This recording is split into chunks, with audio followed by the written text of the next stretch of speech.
This part deals with psychological environment. फिर वहाँ हम एक चेन बना देते हैं।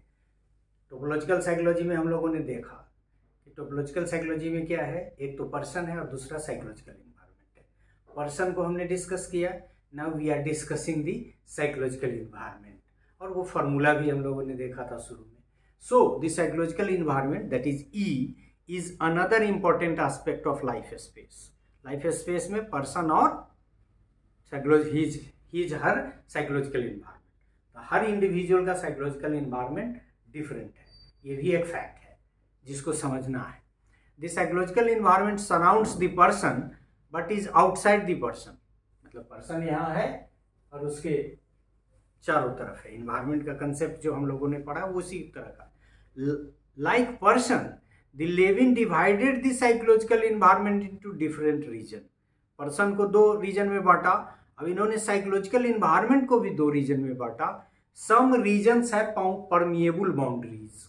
परमिएबल बाउंड्रीज का मतलब क्या है कि जिसमें यहाँ से एक तरफ से, जैसे आपकी कोई बाउंड्री है उसका यदि परमिएबल है, आपके डिपार्टमेंट की बाउंड्री, तो इधर से उधर लोग जा सकते हैं, और यदि परमिएबल नहीं है तो इधर से उधर नहीं जा सकते हैं। यहाँ भी वही कंसेप्ट है।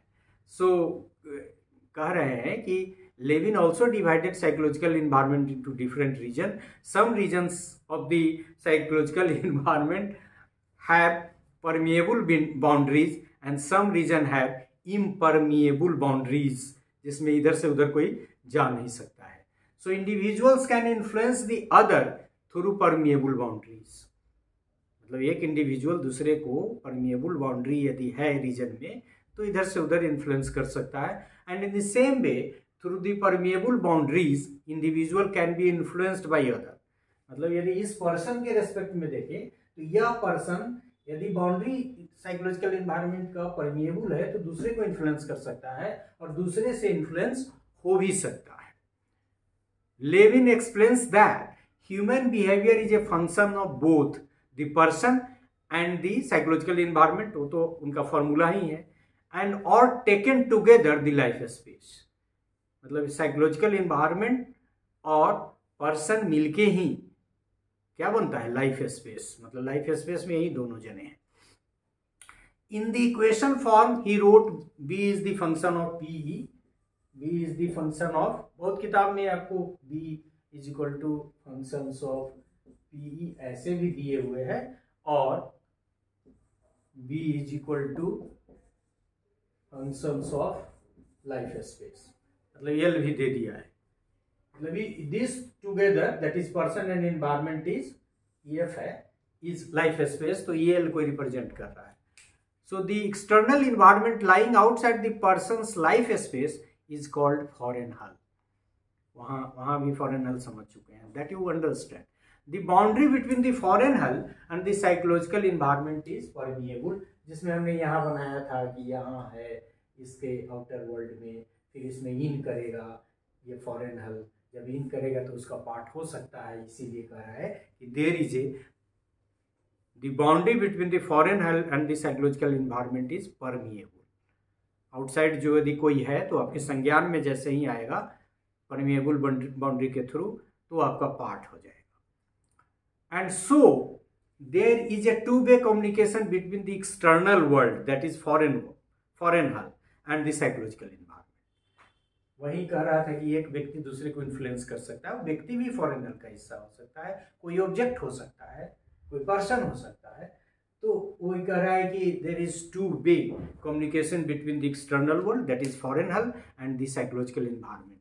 It indicates that facts in the psychological environment can produce changes in the physical world, क्योंकि जैसे ही इन्फ्लुएंस होगा तो चेंज होगा। And the events in the physical world, हम कई बार जब क्लास में पढ़ाते उड़ाते तो बताते हैं कि मान लीजिए कि यहाँ शोर हो गया एकाएक, क्योंकि हमारा डिपार्टमेंट एकदम रोड के बगल में है, उससे यदि पढ़ाने वाला टीचर यदि एग्जाम्पल के रूप में, तो वो भी मतलब फॉरेन हल है, उसको देख भी नहीं रहे हैं, लेकिन यदि आ गया तो क्या हो गया, व्यक्ति इन्फ्लुएंस हो गया, और जब इन्फ्लुएंस हो गया तो उसका पार्ट एंड पार्सल हो गया, मतलब वो उसके साइकोलॉजिकल एनवायरनमेंट का हिस्सा हो गया।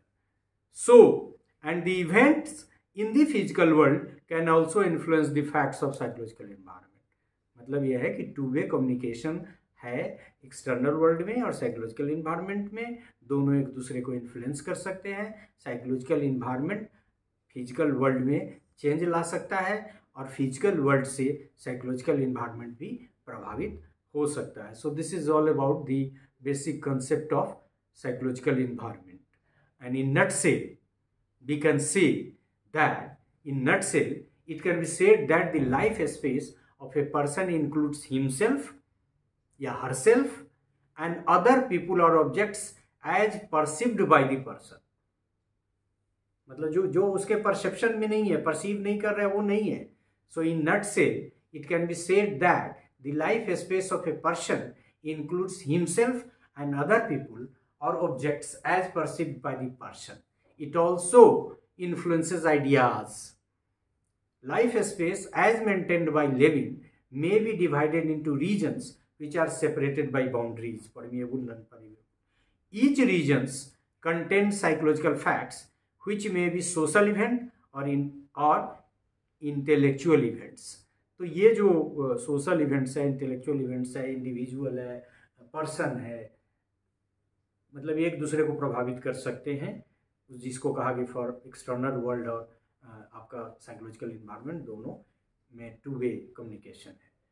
सो this is all about to life space में person includes himself and other people और objects as perceived by the person and together the person and the psychological environment. उसमें दूसरा पर्सन इन्वायरमेंट के part बन के उसको इन्फ्लुएंस कर रहा है। तो इस तरह से इसको समझने की जरूरत है। So this is all about this part in which we could discuss about the psychological environment. Thank you.